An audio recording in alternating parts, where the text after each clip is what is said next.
I'm a grateful believer in Jesus Christ, in recovery from addiction to pornography, and still working through a struggle with pride, and my name is Brian. My struggle with pornography started when I was about 10 years old and a neighbor friend brought over a magazine. Over the years, it progressed to more magazines, gentlemen's clubs, and unfortunately, an abundance of material on the internet. For many years, I adopted the world's view of pornography, believing it was just about being a guy, that it didn't hurt anyone. But deep down, I knew it was wrong. Among other things, viewing placed a strain on my first marriage and eventually played a part in its failure. It also kept me distant from God.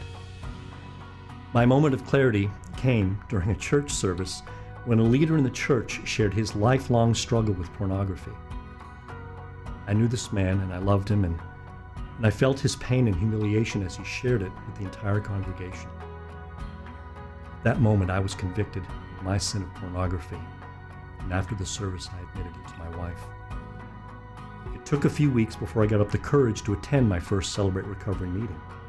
It was held at the same church where the church leader had given his testimony. And that first night, I was embarrassed, I was ashamed, I just didn't want anyone to see me. But I stuck it out, and I made it through my first meeting, and I kept attending every single week. Over time, I became a leader in Celebrate Recovery and saw many people come to this life-saving ministry. For someone that spent a lifetime trying to portray the image of a good person, attending church every Sunday, involved in church and in leadership within the church. It took tremendous courage for me to admit that I was broken, to show up at Celebrate Recovery. That was over 8 years ago, and I'm happy to say I haven't viewed.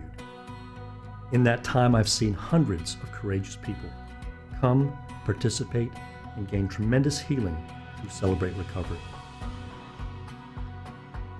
Every meeting starts with a large group service, and one part that I especially like is reciting the Serenity Prayer together.